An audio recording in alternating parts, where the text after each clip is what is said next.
Om Jnanatimirandasya Gyanam Janashalakaya Chakshudunmilitam Jena Tasmai Shri Gurave Namaha Vancha Kalpatarubhyascha Kripa Sindhuvyaeva Cha Patidhanam Pavanebhyo Vaishnavebhyo Namo Namaha Nam Shrishtam Manumapi Satchiputram Matra Swarupam Rupam Tasya Grajamurupurim Maturim Goshtavatim Radha Kundam Girivaram Maho Radhika Madhavasam Prapto Yasya Pratikta Kripaya Shri Gurum Tam Natasmi Nikila Shruti Moli Ratnamala Diti Nirajita Padapankajanta Ajimukta Kulairupashyamanam Paritastam Harinam Samshrayami Anarapitacharim Chirad Karunaya Vatirana Kalaham Samarpaitamunnatujvalarasam Sabhakti Sriyam Hari Purata Sundaradyuti Kadamba Sandipita Sadahridaye Kandare Spurato Vasachinandana Lalini Shakti Swarupai Gauranga Suhridaya Cha Bhakta Shakti Pradhanaya Gadadhara Namostute Rasa Ghana Mohana Murtim Vichitra Kili Mahotsavulasitam Radha Charana Viloditam Ruchira Shrikandam Harim Bande Vrindavaneshwarita Vaiva Padara Bindam Primamritaikamakharundara Sogapurnam Hridyarpitam Madhupatir Smarathapamogram Nirbhapayat Paramasitalamashrayami Bhaktya Vihinaya Paradhalakshay Kiptaschakamaditarangamadhyam Kripa Maitvam Sharanam Prapanam Brinde Maste Charanarvindam Brinde Maste Charanarvindam Shri Sacinandan Gaur Hari Ki Jai Shri Harinam Prabhu Ki Jai Gaur Bhakta Vrind Ki Jai Gaur Premananda Hari Hari Bol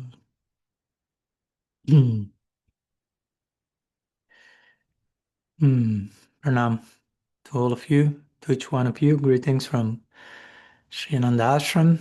The last few days here in North Carolina before continuing travels to Netherlands and a few other places where I look forward to be blessed by the company of many of you, not to say most of you. So here we are again. Welcome back to our weekly communion, weekly satsang, weekly attempt to show up without having a control over the outcome, which is in itself an act of deep courage and vulnerability. So I congratulate you in advance just for showing up. And I'm blessed by your friendship and presence today, the gift of your presence, which is in itself a huge gift, never to be underestimated, how much we can bless each other by sincere presence and bearing witness to the unfolding, to the blooming of everyone's journey. That in itself is a blessing, so let's not be falsely humble and say, no, I cannot give you blessings, I cannot bless anyone. We have been blessed, so we can give blessings by way of extending the blessing we have received. So, as usual, if you have anything you would like to share, you are invited to raise your digital hand, whether it is a question, an exploration, a quest, a doubt, whatever we can put at the center of the table, sit together around it, try to explore it from different angles, and trying to gain a comprehensive grasp of whatever we need to grasp today. It's just one point in the infinite, but that point may be enough for today. But still, we need to be exhaustive in how we are trying to honor that, to honor reality today. So you can raise your digital hand, or if you don't know how to do so or prefer to send something via written message, you're free to do so. And I'm seeing a few raised hands so far. Shyamakund, Haribiasadev, and Prabhu Samsung SMX200, also known as Patrak.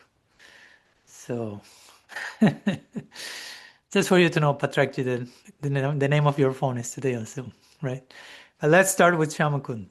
Welcome, Shyamakund. You can unmute yourself and bring today's offering to the altar. Hare Krishna Maharaj, Hare Krishna everyone. I would like to share one quote from Richard Rohr's book Falling Upward, which brought me a question some weeks ago. And yeah, today I went back to it and thought a little bit more about it and formulated the question. So the quote is on the topic of unconditional and conditional love and the balance between them, which was surprising for me to hear. So I will read it and then ask the question. Uh, Eric Fromm, in his classic book The Art of Loving, says that the healthiest people he has known and those who very often grow up in the most natural way are those who, between their two parents and early authority figures, experienced a combination of unconditional love along with very conditional and demanding love. This seems to be true of so many effective and influential people like Saint Francis, John Muir, Eleanor Roosevelt, and Mother Teresa. And you can add your own. Then he continues, I know, I know this is not the current version of what is psychologically correct, because we all seem to think we need nothing but unconditional love. Any law, correction, rule, or limitation is another word for conditional love. It is interesting to me that very clear passages describing both God's conditional love and also God's unconditional love are found in the same scriptures like Deuteronomy and John's Gospel. The only real biblical promise is that unconditional love will have the last word. So this was what made me think about the value of conditional love, especially in relationship to God, because recently I'm trying to be more focused on the unconditionality and like being able to receive this acceptance through God, from Krishna, and my question is like, what what is the healthy balance between the conditional approach in our spiritual life and like uh yeah, as Richard Rohr puts also the um synonymous with law and rules, and yeah, yeah, probably simply put, what is the value, how to Mm-hmm. see the value of conditional love Mm-hmm. with God. Okay. Thank you. No, thank you. Thank you for the question, and thank you for the nuance that you bring to the discussion. Because again, many times we may think unconditional love means it's the only thing, and conditional love has no place at all in any way, in any form. And by what you shared from Richard Rohr, And of course, someone may say, well, that's not the Bhagavatam, so we disagree and so on. But also we could quote the Bhagavatam in that connection, and he quotes the Bible. And it's important to understand what he means by conditional love in the context of unconditional love. And it's interesting because I also am finishing, or I almost finished, writing my fourth book, which may be published still in a few months next year, probably beginning of next year. But in the very first chapter, I have a section called "Is Unconditional Love Also Conditional?" So, and there I mentioned, let me read just 2 lines. I have it in front of me here. It says, we must recognize that unconditional love does not mean unconditional acceptance of all actions. Love, by its very nature, is always given, but how it is expressed must be guided by wisdom. In reality, there are countless ways in which unconditional love can and should be expressed with conditions, not to compromise its lifeblood, but to safeguard its integrity. So the point is that God's love is unconditional, right? He cannot not love. We will say that many times. He's made of love. He, she, they are love. God is love. God necessarily loves. God cannot not love. Let's put it that way. But the way that unconditional love would take place, will be expressed, may take different forms, different conditions. That's one way of speaking about that. One way we can speak, and there are different ways to speak about unconditional, and conditional love, right? Unconditional love, that doesn't mean just one undifferentiated, one-size-fits-all approach, right? Like, it doesn't mean I have unconditional love. I will love Krishna, my mom, the dog, my neighbor in exactly the same way because it's unconditional. No, it could be unconditional, but it will take a particular form depending the condition. But still it's unconditional. But it's expressed in a particular way. Like Krishna, let's say, Yashoda's love for Nanda Maharaj is unconditional. Yashoda's love for Krishna is unconditional. Yashoda's love for Radha is unconditional. But it will be expressed differently according to the conditions, according to the particular object of that love. So that's one example. Or also we will say, okay, that's another topic of my book. Krishna loves everyone unconditionally.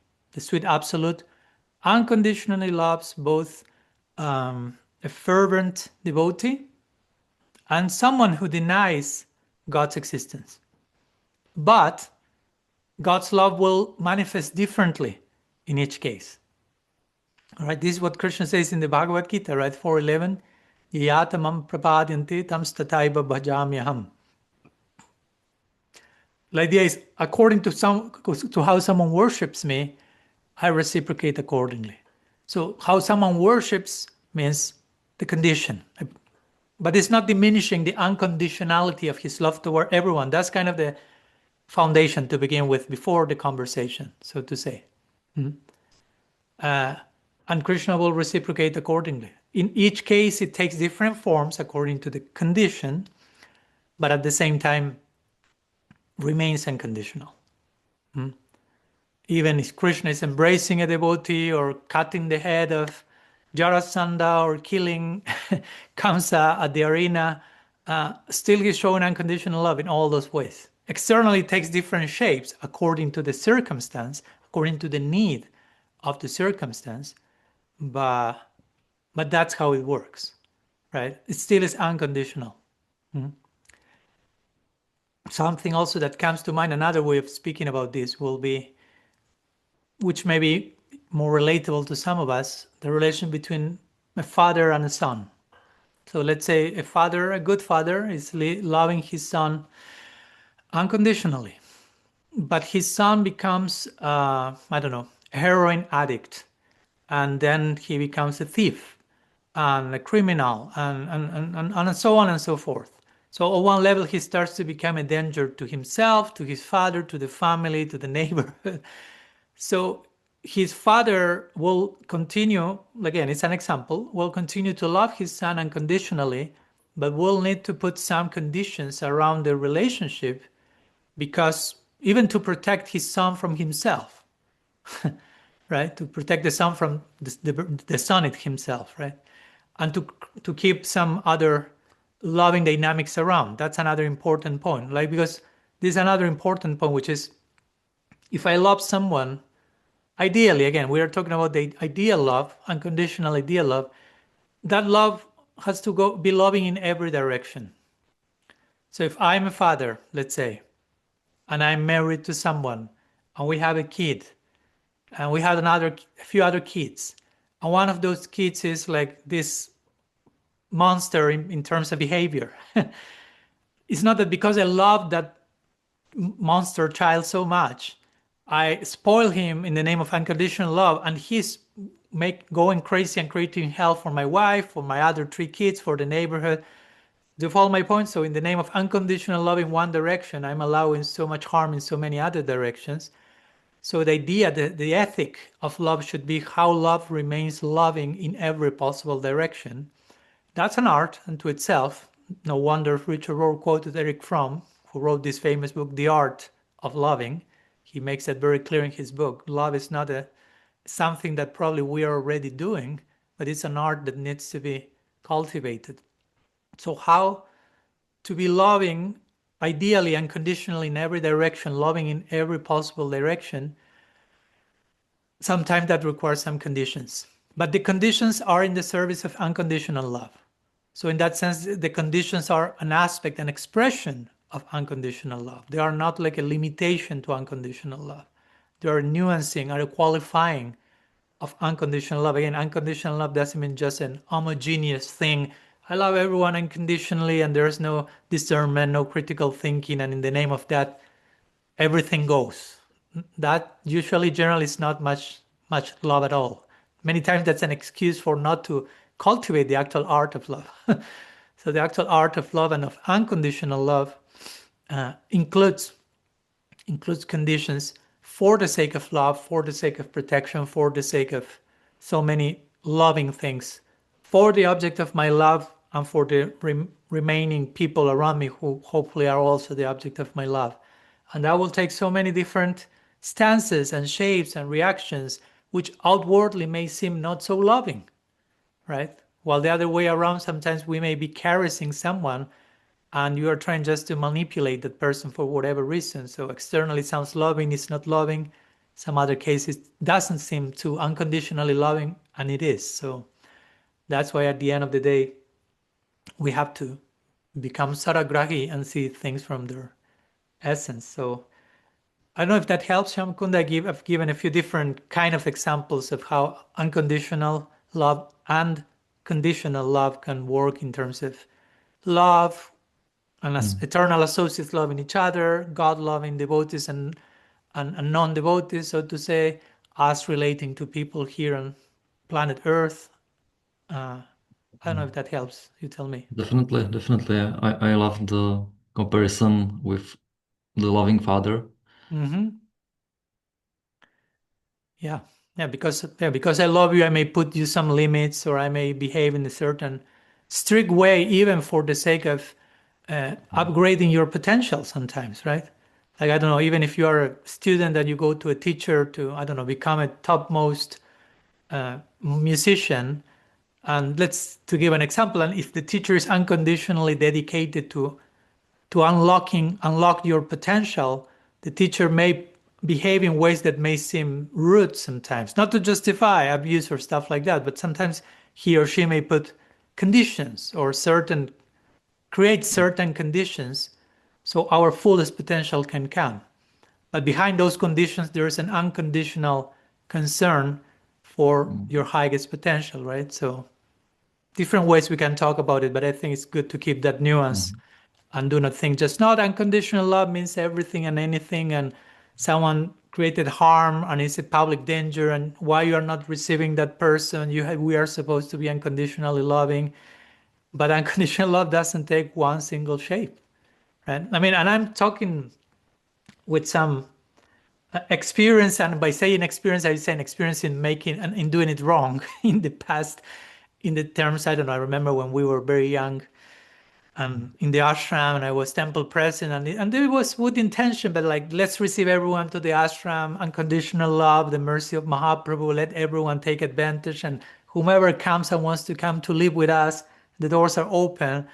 And in that expression of unconditional love, there was so much mess going on and disturbance and people who came for the wrong reasons with unresolved stuff, and we didn't treat them accordingly to what they needed actually, and we just said, let's come. And that, I mean, again, without any bad intention, but I had a more naive idea of unconditional love without this nuance, and in practice that proved not so loving at the end of the day. Well, it was more of a disturbance than an upgrade of unconditional love. Though the heart was in the right place, so I trust that heart in the right place helped us to refine what do we mean by that. And yeah, sometimes we may need to say no in the context of unconditional love. No? Like Srila Siddhar Maharaj will say, it all begins with a yes. At the end of the day, unconditional love is the foundation and the highest truth. Srila Siddhar Maharaj will say, all these Vedic mantras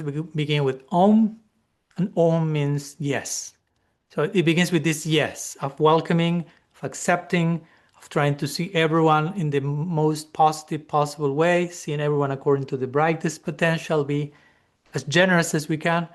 But after we have say that yes, some no's may be needed to be invoked. But we have to start with a yes, right? Not with a no.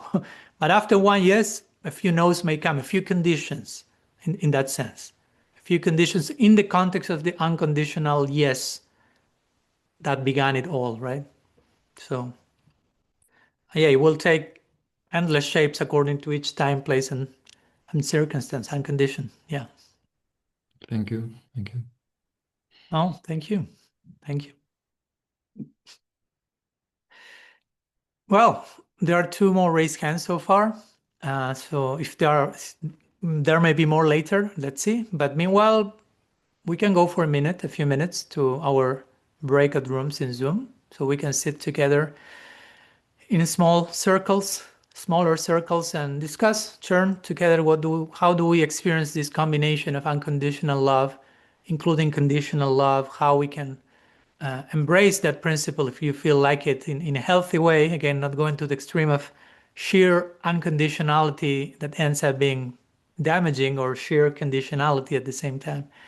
So Bhaktarasa will invite us there for a few minutes, and we'll see you soon back.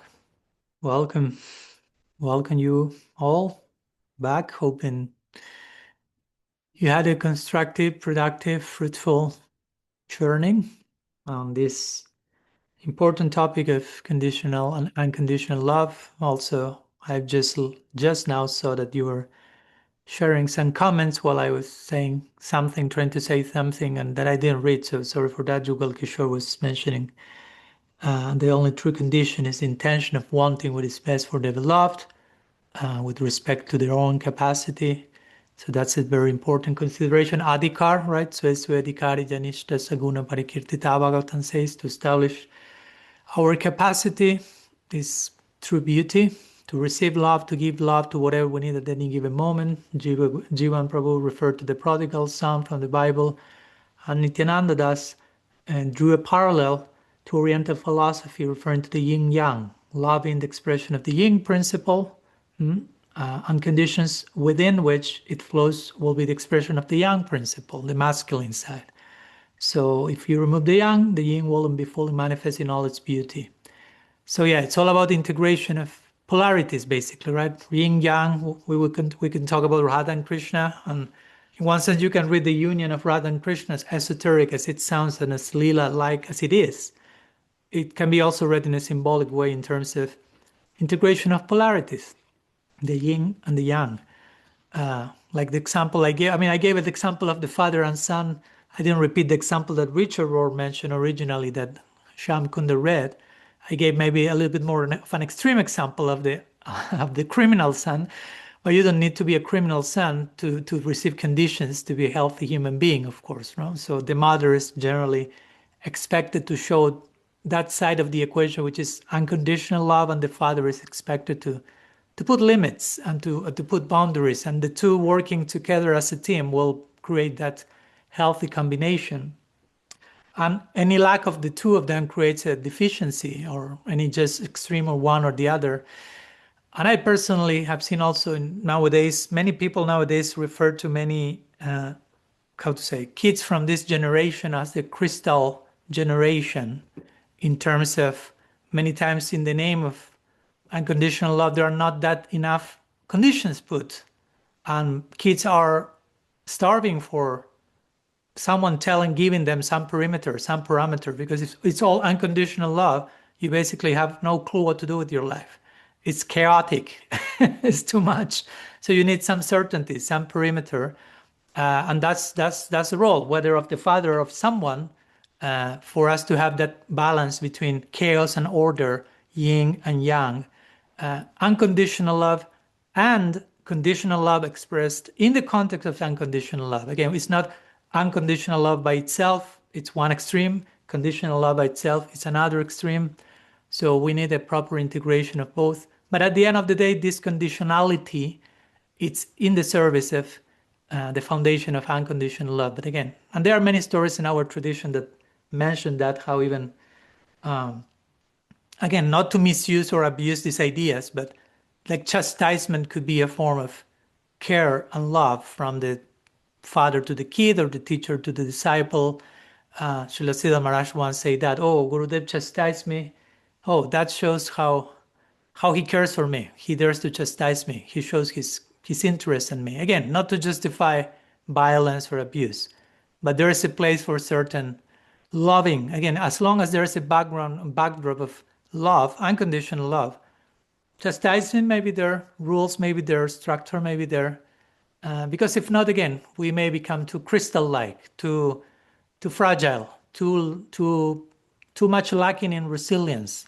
So sometimes, as I gave the example of the teacher to the student, the teacher will put obstacles and challenges, not for the sake of them, not for the sake of making the life of the student miserable, but for invoking strength in overcoming those challenges. At the end, and the result of that will be you will become a more resilient human being. So anyhow, I just became inspired by these comments. I wanted to honor them since I couldn't read all of them.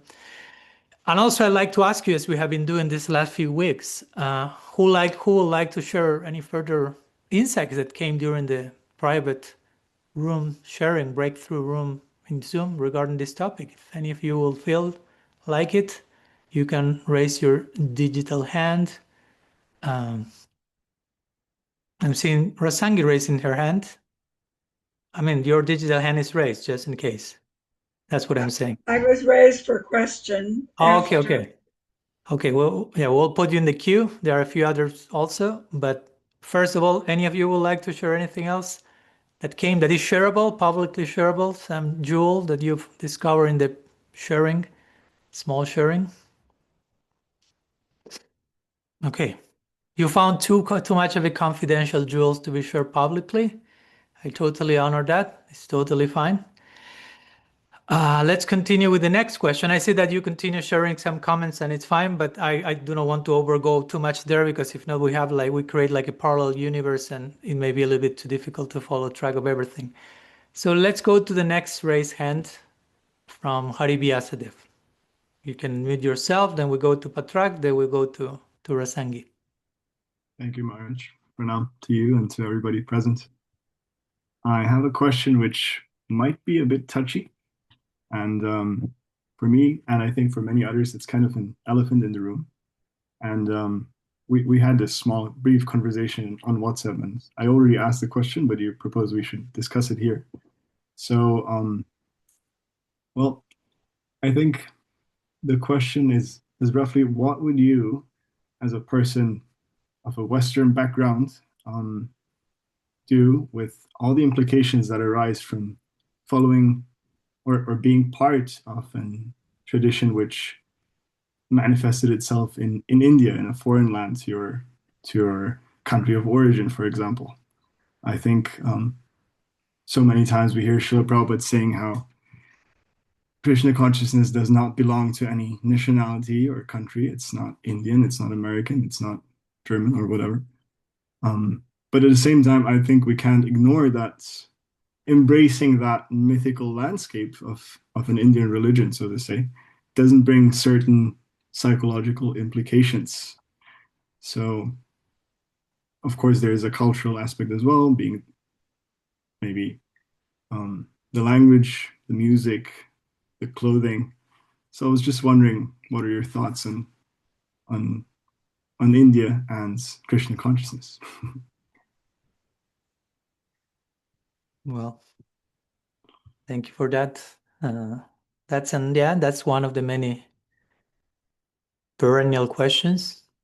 It's never a settled issue, right? It's not something that, okay, there comes the answer and topic close, final word. It's an ongoing conversation because there is always something to adjust, and it won't be the same answer for every person, right? Every person will feel differently about this, but that's definitely a necessary question to discern between details and principles, essentials and non-essentials, culture here, culture in the lila, right? Because there is some type of culture in the lila, right? Our idea of eternity is not accultural, so to say. Like there's just like sheer Brahman experience, so to say. So there are no people and clothes and people talking and dancing and animals and no, it's just sheer light. So the cultural problem, you're safe from the cultural problem, but you lose a few other things on the way, we will say. At the same time, if we talk about the Lila and about eternity, we are talking about a very flexible landscape, right? Not to the point that it accommodates anything and everything to the point of absolute eternal rasa abhas, right? That nothing makes sense and everything gets in the way of a proper experience. But it's also flexible enough to accommodate diversity and accommodate some possibilities that may not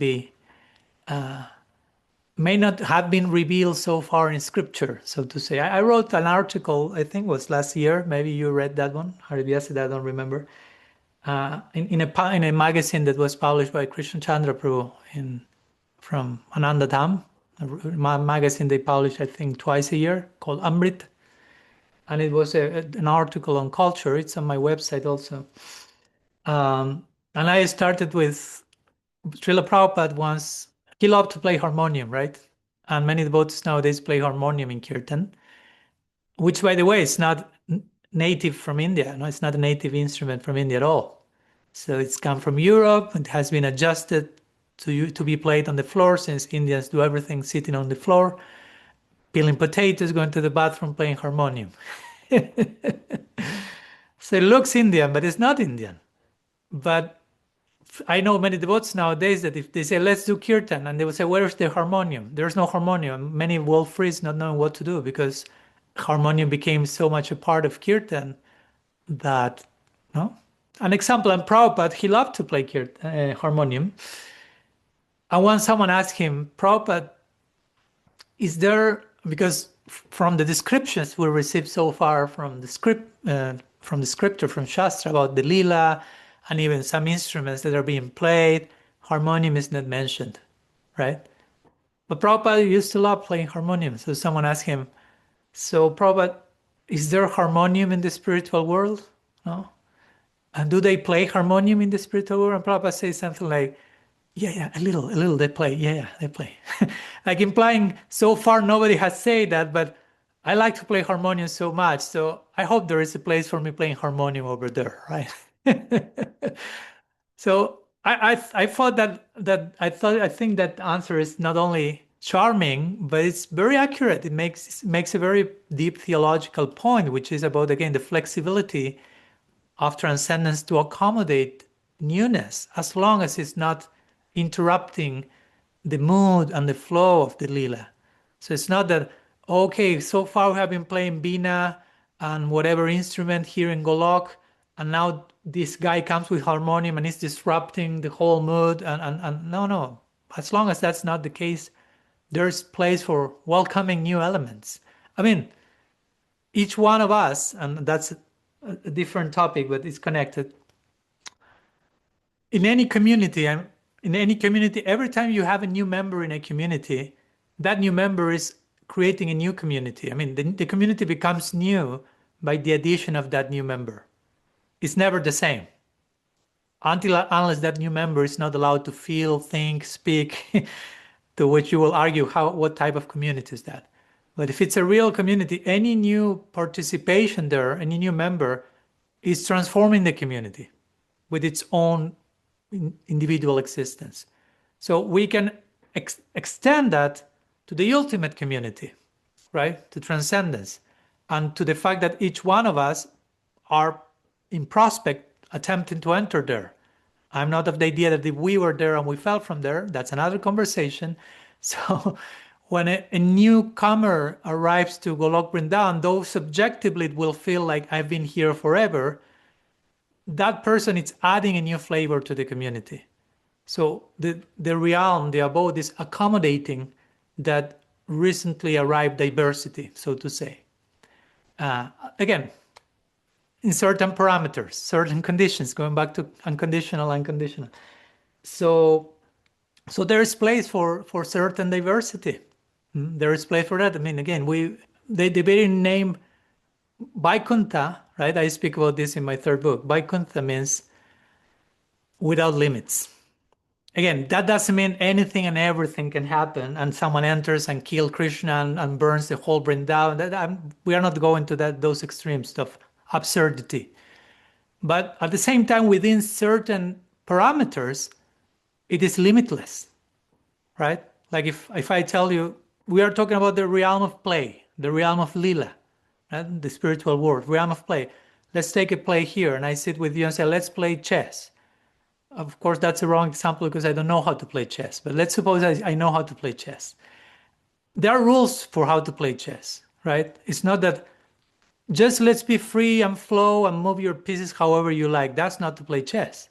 If I try to move my pieces all together and your pieces along with mine, you are saying, what are you doing? This is not play. So there are some conditions, and in those conditions, but the point is, in the context of those conditions that look like limitations, there are unlimited possibilities. There's no limit, even though we are speaking about a certain perimeter. A certain limit facilitates limitless expression. So in the same way, there are certain perimeter in the lila, which is not that you can do anything and everything, but within that certain perimeter of sensibility to rasa, let's put it that way, there are endless prospect. So for me, in that sense, there is place for someone playing harmonium. There is place for someone, I don't know, offering pizza to Krishna. Why not? or things like that. No? Like I wouldn't say that's a total disruption to the flow of lila, right? Again, as long as it comes from a genuine place. So I'm talking a little bit how it looks over there, so to say, how that realm can accommodate all that. So with that in mind, I will say we have to be accommodating enough here so we are not projecting our practice to an eternity that is rigid in that way. So because the whole thing is you do not arrive suddenly to Golok Vrindavan and then you receive a map to figure it out how to behave here, what to do and what not to do. You start to live in such a way here and now that there is a smooth transition as a sadhaka into your eternal existence to the point that you don't even realize when that happened. You suddenly are there. And for that, you need to unfold your practice here in a coherent way that makes sense and that is a lifestyle that is sustainable in eternity, as I like to say. We have to craft a lifestyle here and now that somehow is sustainable in eternity. You follow? So in one sense, there are things that we may be doing that are possible there in eternity. And there are some other things that we know won't be happening there. And even if I'm doing them, I know that at one point I may need to release them. I don't know. I'm addicted. Someone say, well, I'm addicted to my whatever, to my TikTok account. Well, there's not TikTok in Golok Vrindavan. So hopefully you work on that because there's another type of technology going on there, way more sophisticated. It's called Prem, the technology of divine love. That's another form of communication. And if you need messengers, you don't need messenger, you will have messengers, cuckoos and birds and all sorts of animals, very natural and organic. So, but something we should be adjusting, or even if we are using them, we know at some point that's not required. So all that to say, Haribhyasadev, I agree with you. I mean, I think that there are things that can be adjusted. At the same time, there will be always more orthodox practitioners. There will be always more heterodox practitioners. And heterodoxy, I wouldn't say, is the opposite of orthodoxy. The opposite of orthodoxy is heresy. But the orthodox many times will think the heterodox are heretics. And that tension, hopefully a creative one, will always be there. When someone is like, no, like, I don't know, to be honest, like in Christianity, you may say, okay, Christianity has adapted a lot to the West to the point that we think it's a Western religion. Well, actually, it's coming from the East. It's as Eastern as is our tradition in one sense. But it has adapted in so many ways that you tend to think it more as a religion from your country, native. At the same time, of course, we say Christianity, but there are 20,000 denominations of it. And some of them will be more like, let's keep the Mass in Latin. And for some others, it's like, no, that's too old school. Let's adjust for the contemporary audience. And for others, no, but the Latin has its own mysticism and its own... And I'm not here someone saying this or the other, black or white. It's like, whatever works better for each one, let's have the menu open. As long as we are not deviating from the essence of the tradition, for me, that's a detail, to be honest. If you tell me, Maharaj, shall we sing kirtan in English or in Sanskrit or in Bengali? And I will say whatever works better for you. I mean, whatever helps you convey your heart and your feeling in the best way. For some, it will be their local language. And by language, I'm saying also their local culture in terms of food or in terms of dress, extending the idea of language. And for others, they may like to sing in Sanskrit and they may know Sanskrit and they may love Indian music. And for some, it may be a little bit of both. As I always said, I have the fortune in my racing, Gaudiya Vaishnava racing in Argentina, we had the whole songbook translated into Spanish. And we sang almost all the songs in Spanish, as well as in their original language. So we will choose. You chose. Okay, Spanish today, Sanskrit tomorrow. And many times, of course, if you don't know the Sanskrit or the Bengali, in general, probably will help to sing your local language to have a clue of what you're talking about. And again, for me, it's a detail. It's not like you are betraying the heart of Mahaprabhu by not singing in Bengali and by daring to sing in English or German or whatever, right? I mean, I can tell you many beautiful experiences I had singing in Spanish. It's not like Prabhupada says Spanish is the language to speak with God. So I know you guys who speak in English and German, you figured that out, but I sing in Spanish. I'm legal. Language to speak with God. Of course, we shouldn't make of that example something reductionistic. Okay, only Sanskrit, Bengali, and Spanish. Nothing else than that. That's not the point, of course. So the same with other things, like the clothing or this or that. But at the same time, I will say there is a space in transcendence for accommodating some diversity. As I say, Vaikuntha means without limits. Braj, the word braj means to move. It's a verb. Krishna says, Sarva dharmam parityaja mamekam sharanam braj. Braj means come to me. It implies movement. So it's a moving land. It's a dynamic land. So it can accommodate things. Of course, there is a certain setting that we don't want to transform Krishna into something absolutely different from the description we hear. But there is place for flexibility. Again, at the end of the day, we can speak about what's going on in the spiritual world. We can read about it, but the rest is go in there and have your own experience. Still, we are somehow projecting our ideas about it on some degree or another, probably. So at the end of the day, it's having a deep personal experience and realizing the all-accommodating power of that land. Like I remember talking to Krishna Chandra Prabhu a few years ago, and he lives, of course, there in the Alps in Switzerland. So he loves snow, right? So he was like, we were talking about these depictions of in Govinda Lilamrita or Krishna Bhavanamrita about the there is a 6 seasonal forest in Braj that Radha and Krishna go and visit during their Madhyan Lila, the midday pastimes. And there's like winter and summer, but there's not literally like Alp-like snow. And he was right, like pushing for it. Like, I want that. No, I don't think there cannot be that. He will not like being whimsical and I'm imposing my selfish taste onto transcendence, but that can be anudipana for some. Okay, it's culture. You were born in that country and snow triggers you in a good way. But why that cannot become part of bhakti? That can be part of bhakti, and that's the power of bhakti. Now, bhakti is not conditional in the sense of, okay, this is who we are. You totally adapt to us, and that's it. There is a part of us that has to adapt also. That's it. That's the balance for me. It's not like, hey guys, I'm born in this country with this culture, so I want the whole Krishna Lila to adjust to my Argentinian racing. So because I have this culture, I'm culturally conditioned like to that. So the whole transcendence have to adapt to that. That's too much. We also have to adjust, and we also have to recognize toxic elements from any culture also. It's not that every cultural inheritance we have is absolutely divine and sustainable in eternity. So there may be things that we may need to let go. Not all, but some. But at the same time, that land is willing to adjust to some of our personal preferences that can be transformed into an offering and made their way into transcendence. Like, again, going back to Prabhupada, yeah, some harmonium is there. I mean, till Prabhupada say that, there was no harmonium in Golok Vrindavan, I will say.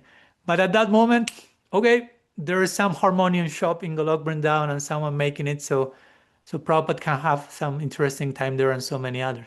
Why not? There is place for new creation, for new unfolding. The creative unfolding of the Swarup Shakti is it's very creative. We cannot underestimate the creativity of Purnamasi, Yogamaya, and all the orchestration going on in the Lila. So that's what I will say, right? Each one have to find their point, and we have to be also honoring of that, because it's even outside, as I say, even outside of Gaudiya Vaishnavism, even speaking about Christianity or other traditions, of no tradition at all, just people. Some people will say, I like more Chinese food, I like more African drumming music, and I like more this type of dressing. And they're all from the same country, and we all live together in the same neighborhood, and we are not killing each other because of those differences. So why not the same thing can happen in a particular spiritual community? Not necessarily all of them will be dressing in the same way, having the same eating tastes, having the same musical flavors, but still unity and diversity, Bheda Bhed, with the knowing that realm is all accommodating, but also we should be all accommodated in response. It's a mutual co-creation. So those will be my thoughts. Again, I'm not giving you any particular definitive formula, and this is the way and the only way, because that in itself is a problem we want to avoid, right? So what do you think, Hari Vyasadeva? Share some of those ruminations. Thank you, Maharaj. Yeah, I think, like you said in the beginning, it's a very kind of a perennial topic. It's open to endless discussion and rumination. But I like that you brought up how Christianity itself is, now it feels Western, but it started somewhere else. It started in the East, and of course, I appreciate your openness, or also bringing up Leela as play again, making us conscious of the meaning of the word, and how that can encompass so much, actually unlimited opportunities to serve. Yeah. And of course, that's a Hari Vyasadeva in general, and I don't want to speak for a group or an individual, but in general, yeah, I do consider that still there is some work to be done in terms of adjusting, not so much even the presentation of the message for a contemporary Western audience, if we are Western, but also for us to process the practice. Being born in a Western culture, there is work to do, but again, it's a matter of time as well. We may say, okay, Christianity, at least some groups of it seem more settled into a Western way of presenting itself. but it has taken a few thousand years. And Gaudiya Vaishnavism, in terms of its interaction with the West, is relatively a baby. So, so it takes some time. No? It takes some time. Not to say that we just sit and wait for the miracle to happen. Each one of us have to do our part of it. So I agree that there is something to be said about that, but also there is something to be said about everything else. So we don't want to be extremely, again, right wing, left wing, whatever, liberal, conservative, yin yang, all the polarities that we've been talking about. And trying to find a middle point, but also understanding that the middle point is different for everyone. How my middle point looks will look very different to how your middle point looks, and everyone else's middle point looks. And even for me, my middle point will shift throughout my life so many times. So it's an ongoing revision of balance, right? Thank you. Okay, another hot, touchy topic. So we'll go to breakout rooms to set you all on fire. In the good sense of the term. Hopefully you can share some important insights with each other, be generous with each other, and those who cannot join, spend some minutes of personal introspection about this important theme, and we see you back in a few minutes for a few remaining questions. Okay, there you are back. Welcome. So, with the hope that you have some enriching exchange, before going to the next question, I'd like to invite whomever feels inspired to share something publicly shareable of some of the little giant jewels you got from your intimate conversation in the breakthrough, hopefully, rooms. So, Will, welcome. You can unmute yourself and share your gift with us. Oh, I'd just like to express appreciation for Cassandra, who's been a very good companion for me. Unfortunately, our conversation just ended at quite an interesting point for me. I'd just like to make a quick point. I have to leave very soon, but I think one thing certainly I think needs to be stressed or brought to mind is that concessions to like foreign dress or habits the advantage can be that it holds people together. Which is actually an advantage if you're in some way drawn together because you're wearing an unusual dress or eating unusual food and these types of things. The advantage is it it kind of obliges you in a way, or you get attracted to a certain community, and that's actually, I think, helpful in a society to be to be drawn together or to be to in some way forced to live together or to that I find it's strengthening because society was always trying to undermine you. So if you have a certain clothing or a little tilak on your forehead or something like that, actually, although you feel awkward, that awkwardness is a very good thing because it actually is it protects you against the society which will otherwise gladly tear you and your friends apart. That's my idea. I don't know if that's true or not. Thank you. Thank you for sharing. No, I'm not here to tell what's true, what's not, what's correct or not. We're inviting everyone to share their opinions. Thank you so much, Will. Bhadra? Haribol Maharaj and everyone. Yeah, this is a very fascinating subject that I often think about.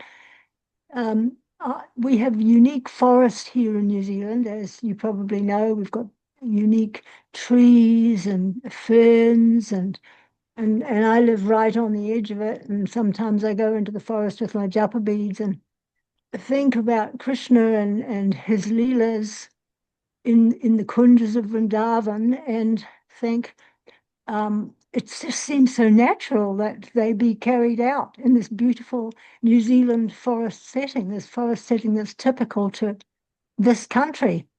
And then I sort of remember how I was just listening the other day to my god sister Jadharani Dasi, also known as Shamarani Dasi, on Namrasa's podcast.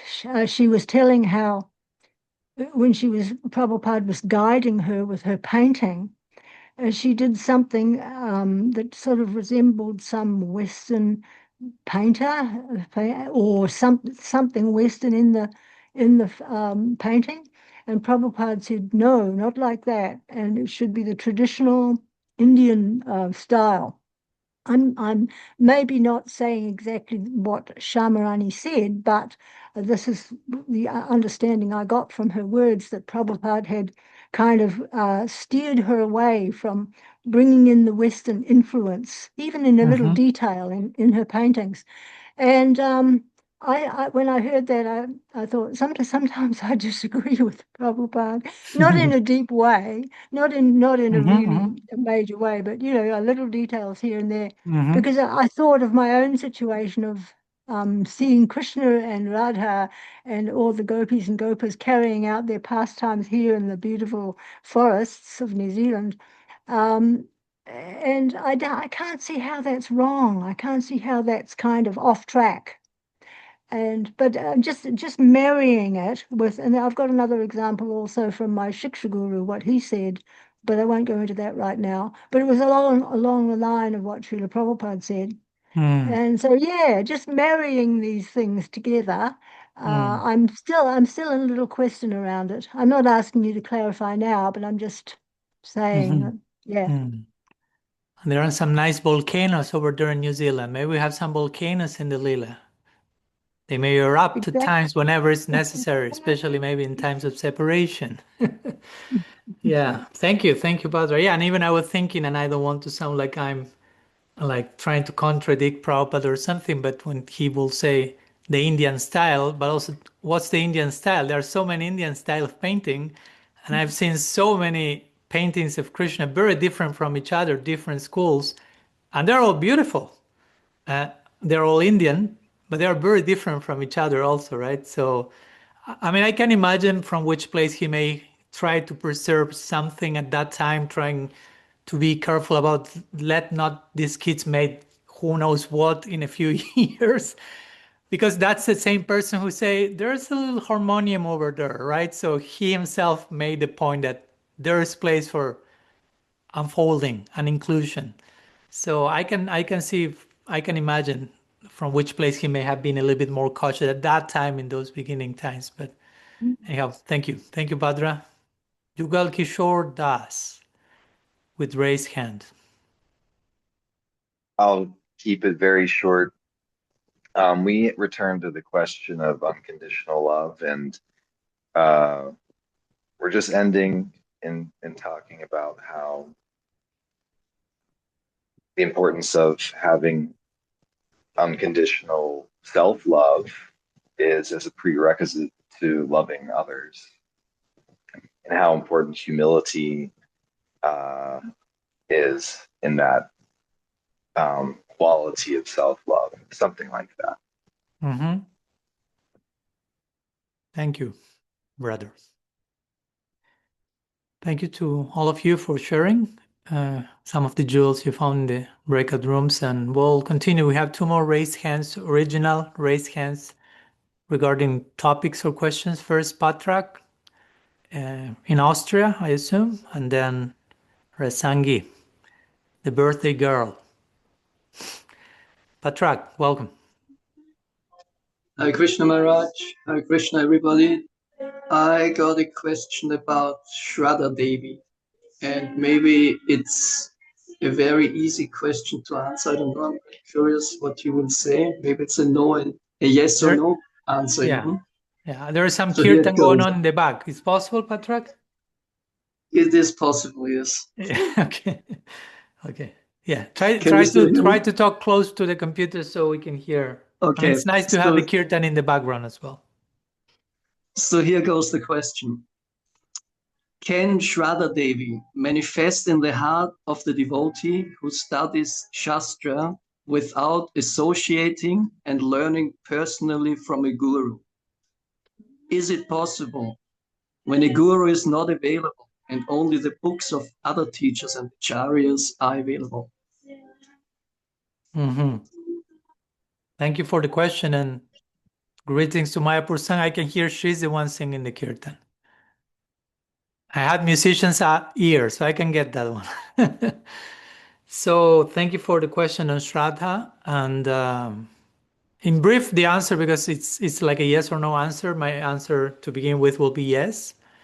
I'm reminded of a very interesting article that you may search. It's an interesting one written by Srila Bhakti Pragyan Keshav Maharaj called Shastriya Sadhu Sangha. Right? Sometimes we have Shastriya Sraddha, right? We hear about Shastriya Sraddha, that our faith should be based on the revelation, but that the importance of hearing Shastra and revelation from the lips of Vaishnava, Sadhu Sangha, Guru, etc. And in this article, Bhakti Pragyan Keshav Maharaj, of course, that's kind of the general rule. We are not here trying to cancel that. But he brings the point of, what if in some particular given circumstance, a person doesn't have the access to, well, he wrote at the time that there was no social media and internet and you were be listening online to your guru, so to say. But still a hypothetical question remains, which is, if you cannot have sadhu sangha, because still in-person sadhu sangha is a different thing than even what we are having now, without wanting to underestimate what we are having now, which I totally love. Please don't take that away from me.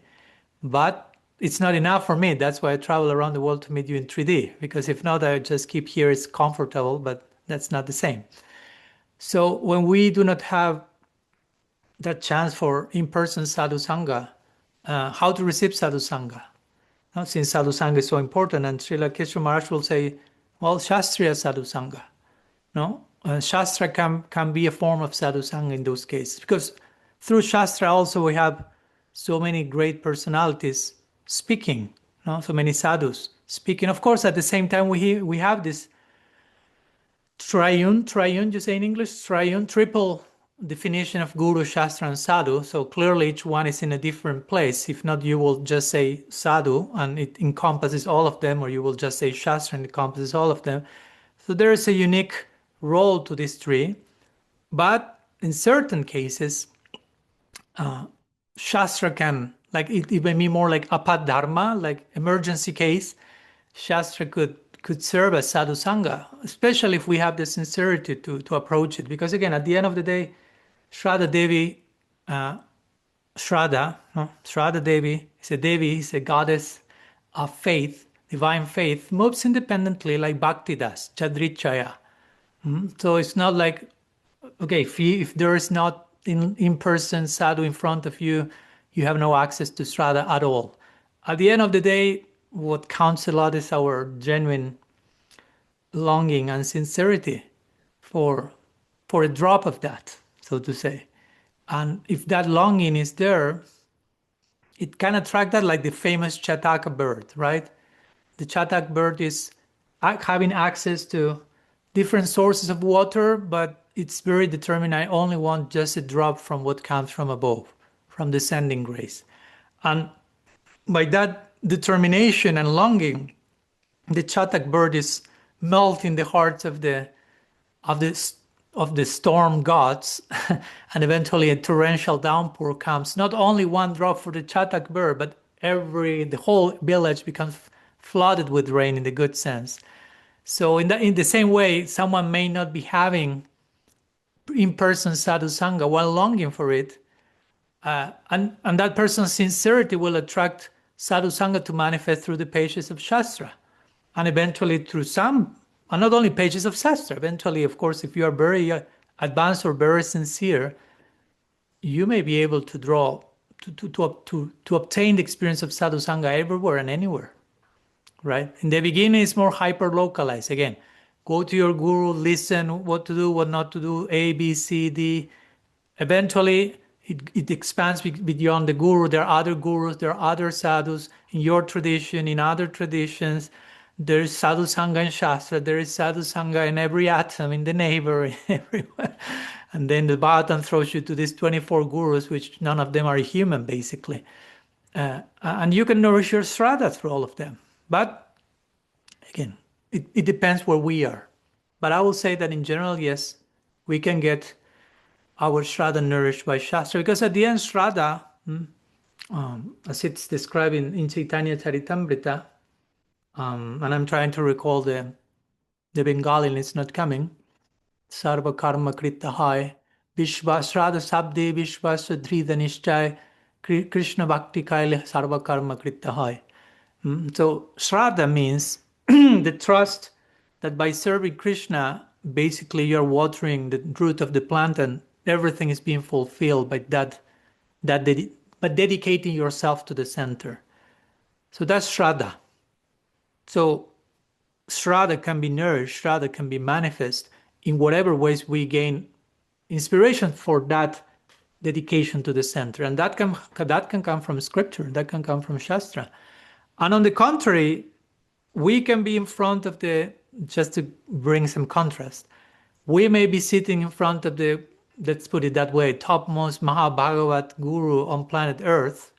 Like if someone could measure that, that's another way, another conversation, but let's make it hypothetical. You are just sitting in front, in person, living with, listening every day from the topmost Rasik Acharya, Mahabhagavat, pure devotee guru on the whole planetary system.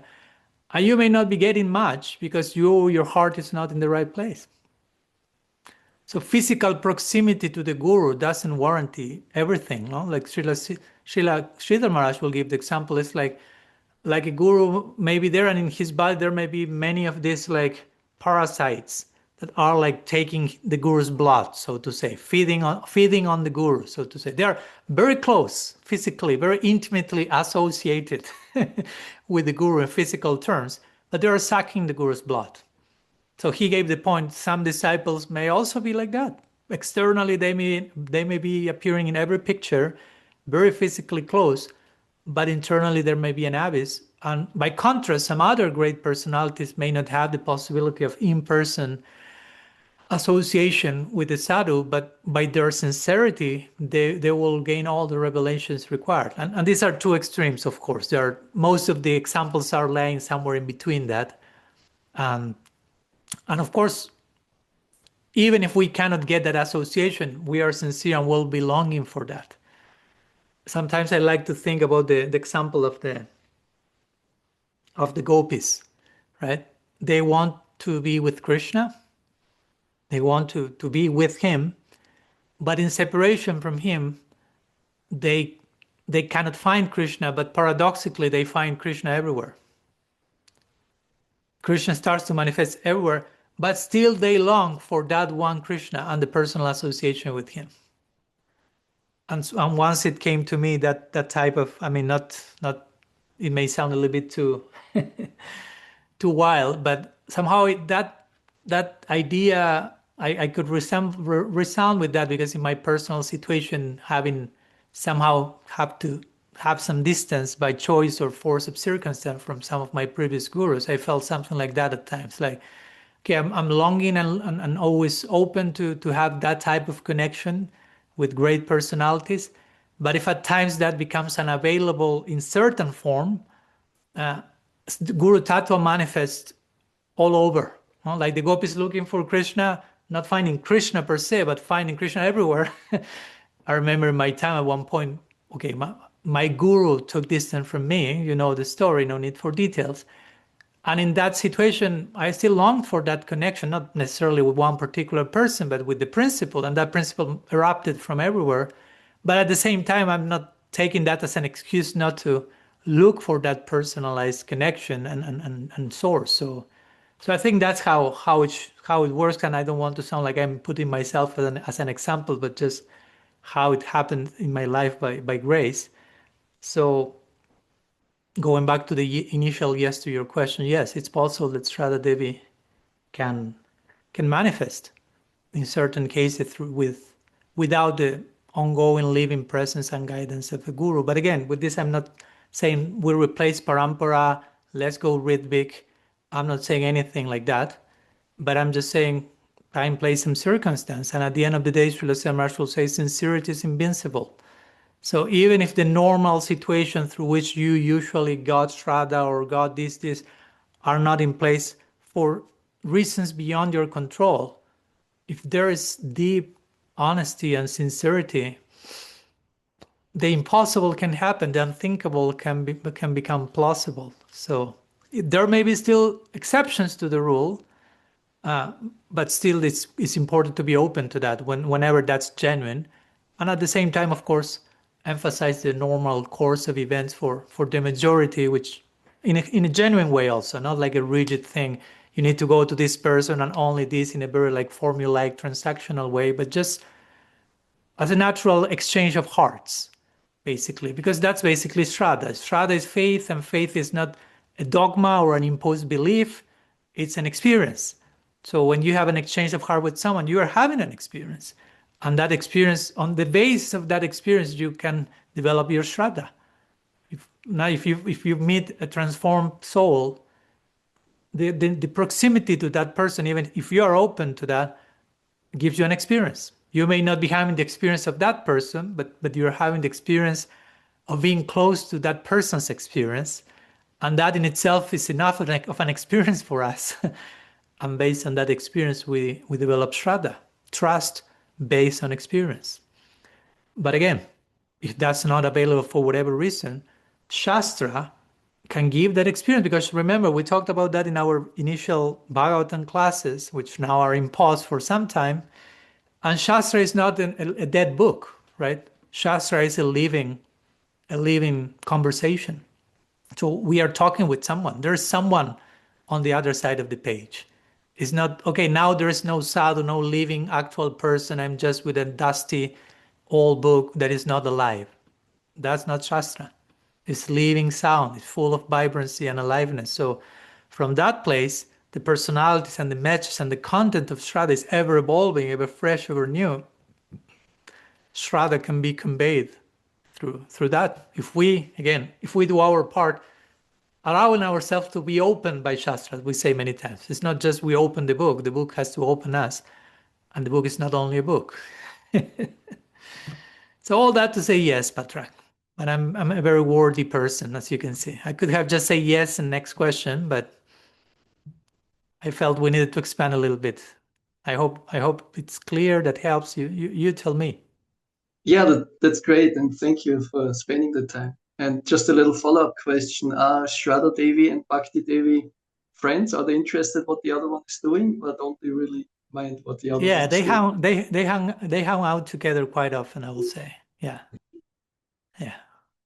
They like each other a lot. Not to say they are even the same person.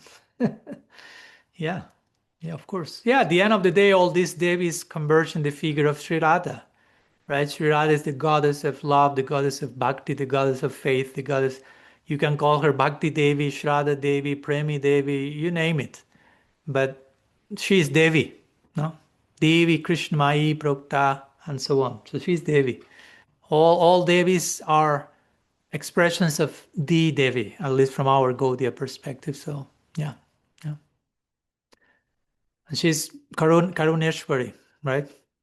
She's Kripamai. She's an ocean of mercy. She's supremely gracious. So that's how faith also can come to our heart. It's a gift. Okay, thank you. Let's go a few more minutes. Let's make a breakout room. Since we don't have that many questions than usual, a few minutes in breakout room, and then we'll return for the last sharing from Rasangi. Okay, welcome you all back. Hoping you had some nourishing time enlightening one another. Like the Bhagavad Gita said, Bodhayanta Parasparam, shedding light unto one another, to Shanti Chara Manticha, nourishing one another, relishing. Katayanta Shtaman Nityam, perpetually speaking about Hari. Before I forget, I'm sharing here in the chat the article I was referring to by Srila Bhakti Prayankesha Maharaj, if some of you would like to read it. And before we go to Rasangi's question, anyone that would like to share any insight, any highlight, anything worthy of sharing publicly that came from your breakthrough rooms in private, you can raise your digital hand if there is anything you feel called, inspired to bring to the table.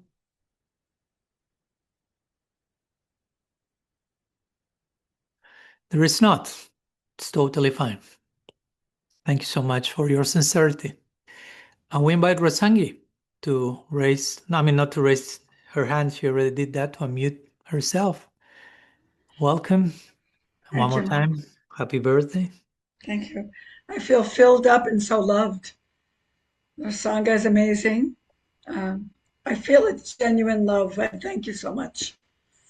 So my question, it seems to be in the air today. And then I have a second question if there's time. But the first one is like, we hear this subject all the time, this being said, don't water down the philosophy.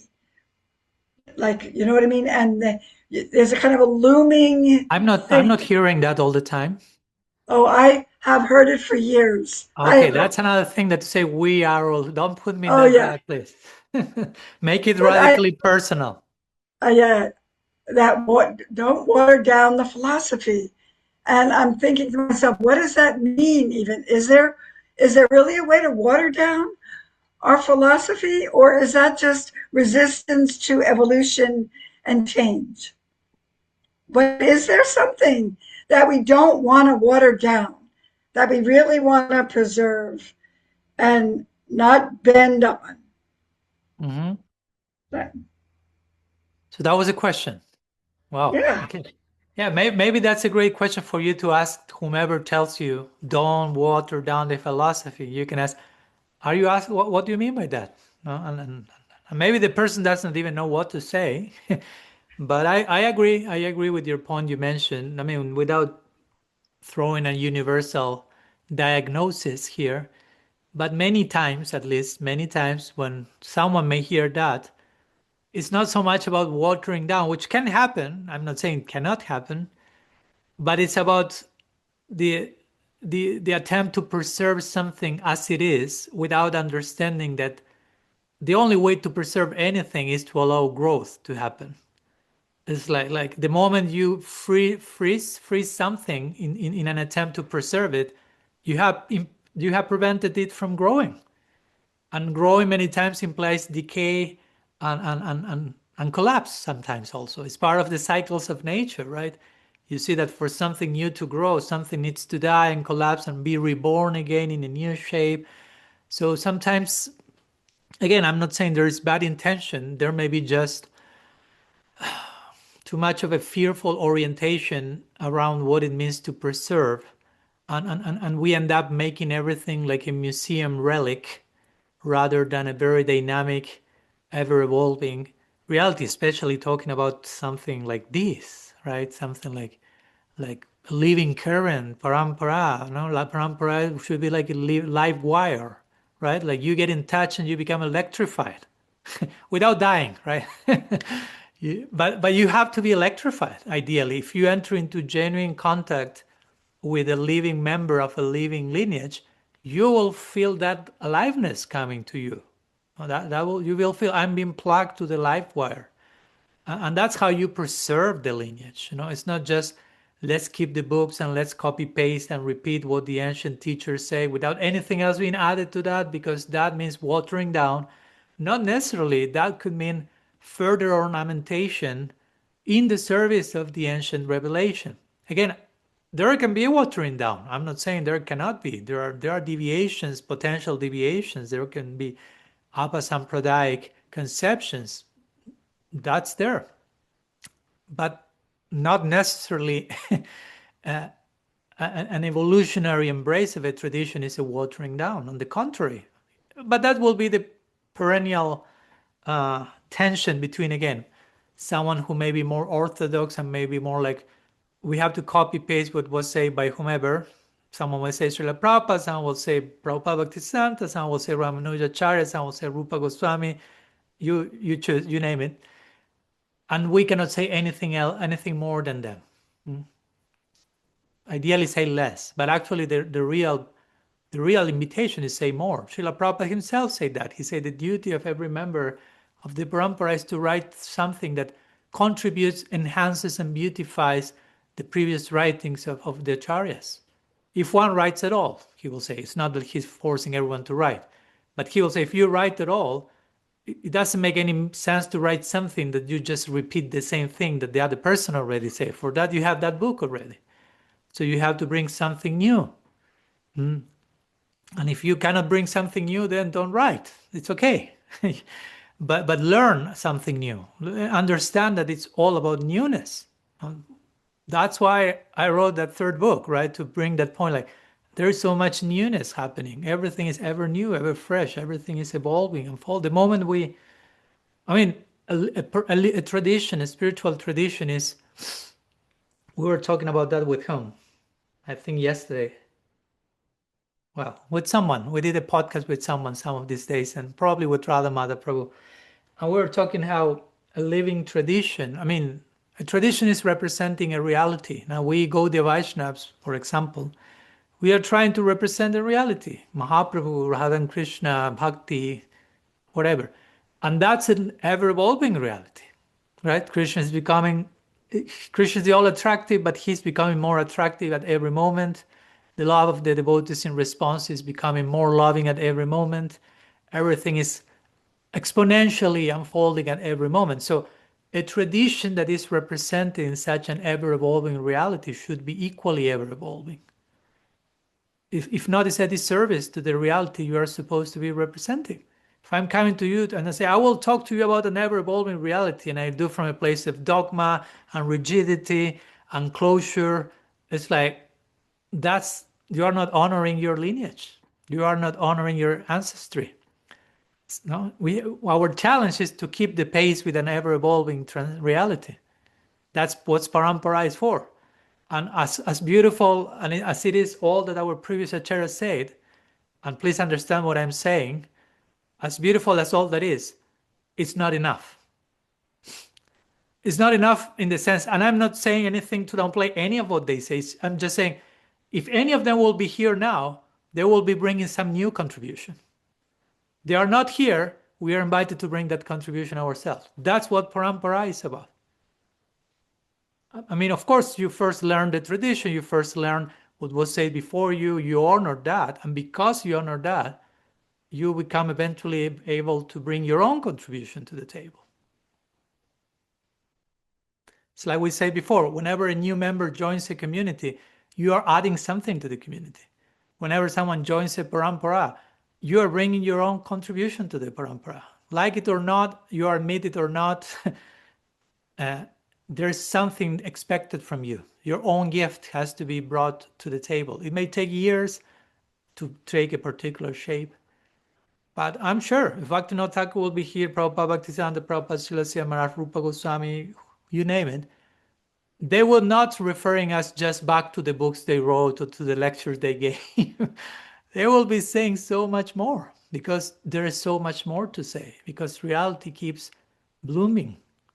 So you have to get the latest updates, so to say. What's the latest news about the late blooming of reality? That's what keeps the whole of the spiritual world awake and vibrant.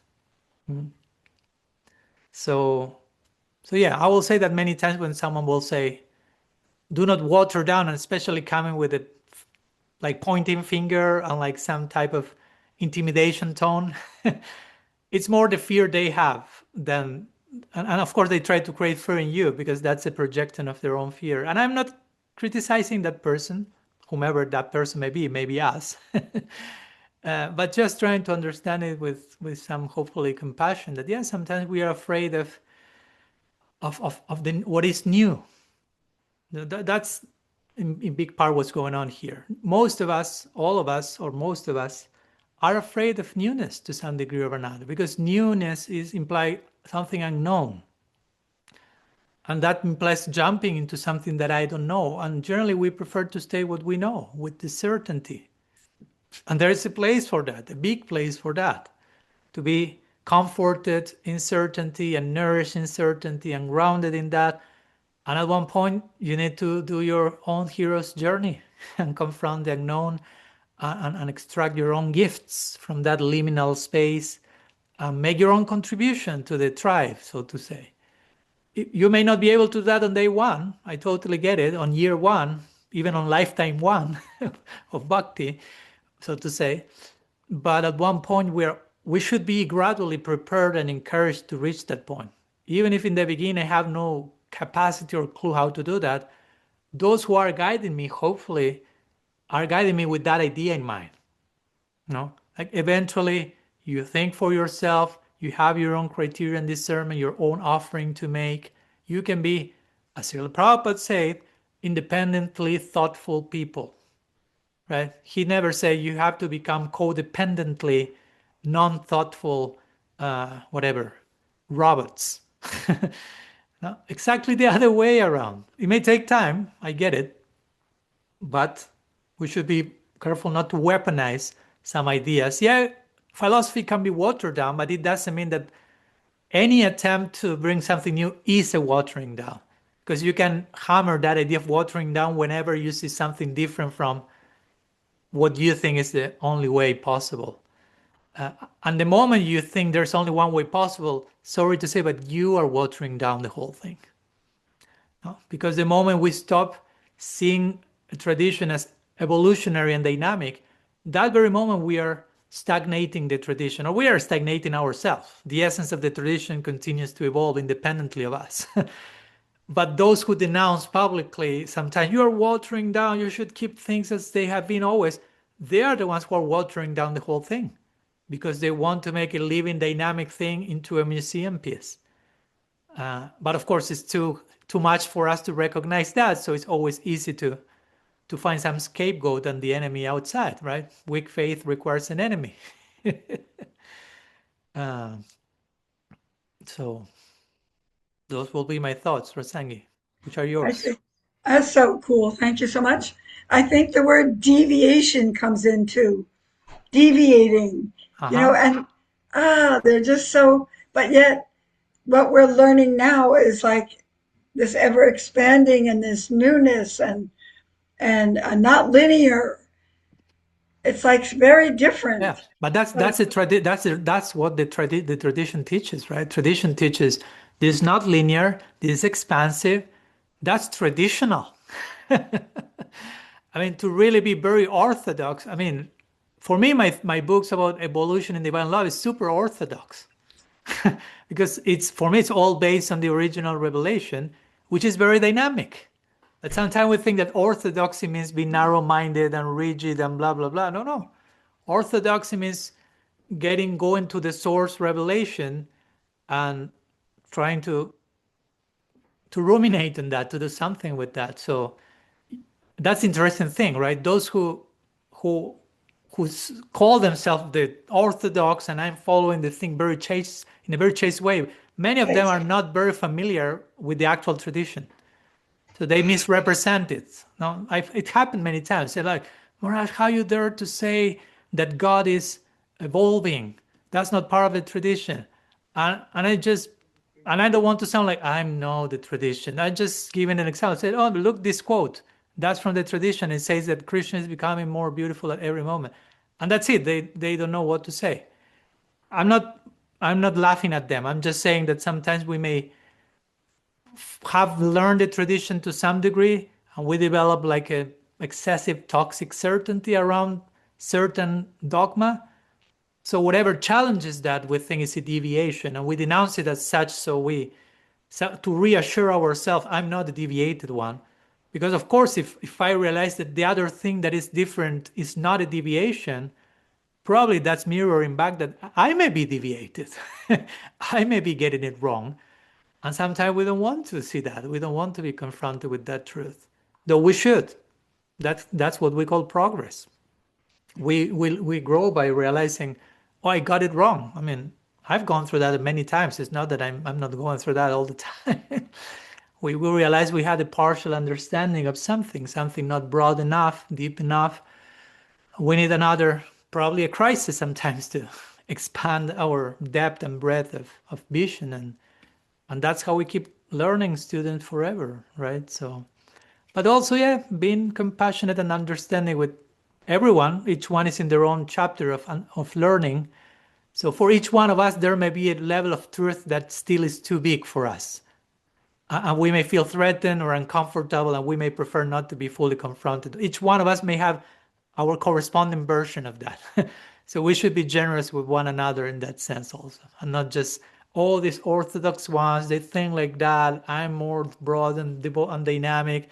No, I have my own version of rigidity and narrow-mindedness and fear of the unknown that I have to be willing to confront. And when I do that, I have the next version, and so on and so forth. And that's how we grow. That's how we make progress, right? So hopefully we can normalize this instead of stigmatizing one another, right? So one more thing, when you're talking about, when you're kind of preaching, so to speak, with someone. No. Find some other word, please. Oh yeah, I know. I said quotes, air quotes. You know what I mean? Some other word. When you're talking with someone, Okay, and that sounds good.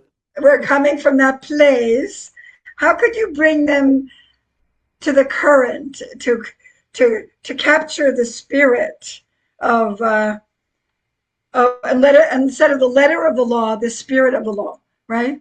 We want the spirit of the tradition, Amen. not. So what could you say? Like, you already said a few things, but is there something that in general we can bring it back to kind of guide that conversation?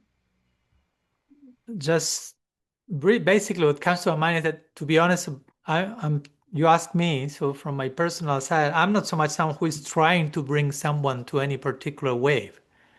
So I'm not starting a conversation trying to take people to come here, think like me, convert to my creed, believe as I do, learn what I have to tell you, whatever, right? I try. I'm not saying I'm not doing that, but I'm trying not to do that. Let's put it that way. And as you say, I'm trying to talk to another person, which is not the same as, that's why I don't like the word preached, with all respect. Because also preaching is kind of, it may have had a meaning at the time and eventually took a different weight. And so I like to sit with other person and talk to the other person and learn from the other person. So I'm not trying to take the person anywhere. I'm just trying to be myself, allowing the other person to be himself, herself, and trusting that if we both approach a conversation with that openness, we will all both live learning something and enriching each other. And that's enough for me. I don't care if the person ends up being initiating Gaudiya Vaishnavism or not, to be honest. I don't care at all. I don't need that to happen for me to be more secure about my own practice, right? If it happens for the right reasons, I celebrate that. And if it doesn't happen for the right reasons, I also celebrate that. So as long as things happen for the right reasons, there are reasons to celebrate. But for me, approaching a conversation and having communion and dialogue with someone, that's the important thing. Because if not in the name of preaching or in the name of sharing the message, and I have nothing against sharing the message, but from which place I'm sharing, how much I'm actually sharing and willing to receive as well, how much is just a monologue, how much is pyramidal, how much is one-on-one. Because many times in the name of preaching or something close to that, we are canceling all possibilities of dialogue. We are not talking to the other with one another. I'm talking to you, not with you. So many times we end up resorting to quote-unquote preaching to not be open to actual conversations. And that's very tragic because I'm not opening myself to be transformed in conversation, because a true dialogue and conversation implies the willingness to listen, not only to open your mouth, to listen and to be transformed from what you are receiving from the other person. And that's why many people do not like that, and they prefer just to preach, in the sense of just to tell others what to do, how to think. This is the absolute truth, and here it is. Good luck. If you want to take it, take it. If not, something like that. Again, I'm not saying everyone is doing that, but sometimes that happens in one religious group or outside of religious groups. It can be a political group, a social, whatever, in a family. So for me, the important thing is showing up vulnerably to a conversation, openly and open to learn from one another. That's a basic humility of any human interaction. If not, I'm just starting a totalitarian regime of my own. Like, I have nothing to listen and learn from anyone, and you are just supposed to listen to me and convert to my message. I mean, how far we are from the Nazi regime, from Mao, from Stalin, from whatever. So we can begin some micro versions of that at home. And that's how something more universal eventually happens. Because one was already believing in that, and someone may expose that, and oh yes, I'm going for that, and then suddenly you have a whole Holocaust over there, but that didn't happen overnight. It was not only the fault of Hitler, it was the many other people who subscribed to that. Because if all people say, I don't care for this, what this crazy guy is saying, we wouldn't have had a Holocaust. So we have to be very careful what we are feeding, what belief systems we are feeding in our minds, because we maybe end up supporting something that can be terrible or embodying that ourselves, right? So that's it. Happy birthday, Rasenki. That's my verbal birthday. As a Swami, I don't have much to give monetarily to buy anything. We are online, so there goes my little gift. And thank you for the gift of you to all of us as well. No, I got it. Thank you so much. So much value, our association, and these chats we have. So much. Speaking about chats, let's go one more time, a few more minutes before we conclude, to our breakout rooms to churn together a little bit about these recent conversations and topics. And we'll see you back in a few minutes for our goodbye for this week. See you soon. Okay, there you are back. Welcome. Hoping you had some interesting time together. Those in the breakout rooms, those spending some individual contemplation time. And once again, deep gratitude for your presence, your gift of your presence, the gift of your attentions, of your sharings, of your questions, of your sincerity in the exploration. It's really a blessing to each one of us. So deep gratitude, and we'll be seeing each other next week. Same day, different time for me. I will be in Netherlands, but same time as usual, just a little later, being in Europe, but looking forward to connecting this coming weekend for a new episode of The Journey. Pranam to all of you.